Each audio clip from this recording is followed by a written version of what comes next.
जी।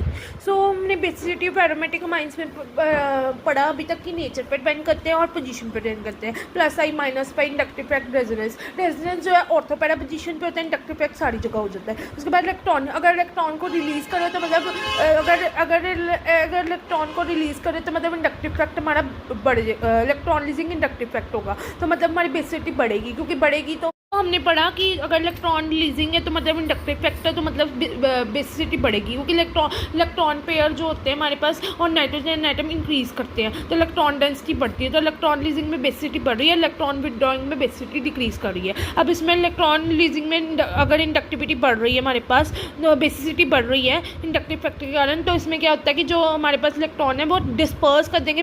अब देखो जो इलेक्ट्रॉन रिलीजिंग इफेक्ट में इंडक्टिव इफेक्ट होता है मींस बेसिसिटी बढ़ेगी, इलेक्ट्रॉन विड्रॉइंग में बेसिसिटी कम हो जाएगी, क्योंकि इलेक्ट्रॉन रिलीजिंग में प्लस आई इफेक्ट होता है जिसमें इलेक्ट्रॉन पेयर ऑफ इलेक्ट्रॉन्स और नाइट्रोजन एटम सबसे ज़्यादा होता है, इलेक्ट्रॉन डेंसिटी को बढ़ाते हैं। ठीक है, इसमें क्या होता है कि डिस्पर्स करता है सब्सट्रेटेड अमोनियम आयन को, तो इंस्टेबिलिटी ज़्यादा बढ़ जाती है, तो उसके बाद बेसिसिटी ज़्यादा हो जाती है। इसमें क्या होता है कि इसमें इलेक्ट्रॉन डिस्पर्स हो जाता है। तो नेक्स्ट देखो, electron releasing groups exert greater basic strengthening effect when present in the para position then are present in the meta position. ठीक है, ये मेटा। ठीक है, उसके बाद हमारे पास है this is because such group increases the electron density, electron density बढ़ जाती है at nitrogen to a greater extent when present in the para position and then in the meta position. The electron withdrawing groups nitro group has electron withdrawing inductive effect. Electron withdrawing मतलब कि जिसमें कि substituted ammonium ion को वो intensify कर देते हैं, positive charge वो मतलब कि इंटेंसिफाई कर देते हैं सब्सटीट्यूटेड अमोनियम आयन को, स्टेबिलिटी हमारी कम हो जाती है, तो बेसिसिटी हमारी कम हो जाती है,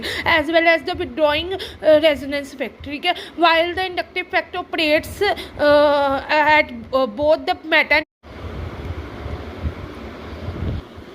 नेक्स्ट हमें पता लग गया कि इलेक्ट्रॉन रिलीजिंग में क्या करते हैं कि वो डिस्पर्स हो जाते हैं, पॉजिटिव सब्सटीट्यूटेड अमोनियम आयन को डिस्पर्स कर देते हैं, पॉजिटिव बन जाते हैं, डिस्पर्स कर देते हैं। तो उसके कारण क्या पता क्या होता है, डिस्पर्स अगर कर देते हैं सब्सटीट्यूटेड अमोनियम आयन को इंटेंस, तो फिर वो क्या करते हैं स्टेबिलिटी बढ़ जाती है और बेसिसिटी बढ़ जाती है। अगर नीचे वाले में विड्रॉइंग में intensity it exerts both the effects. ठीक है, आर इफेक्ट इज। सो अभी तक हमने यही पढ़ा कि जो ट्राई इथिलीन अमाइन है वो स्ट्रॉन्गर बेस है than ethylamine, while the trimethylamine weaker base है देन मिथिलीन अमाइन से एज कम्पेयर्ड। इसमें उन्होंने ज़्यादातर प्लस आई इफेक्ट के बारे में बताया, डोमिनेटिंग फैक्टर है hydrogen bonding derive from this means plus I effect के बारे में बताया, हाइड्रोजन बॉन्डिंग बताया, वो इंडक्टिव इफेक्ट को और हाइड्रोजन बॉन्डिंग को आपने एक्सप्लेन कर देना, वही बताना है।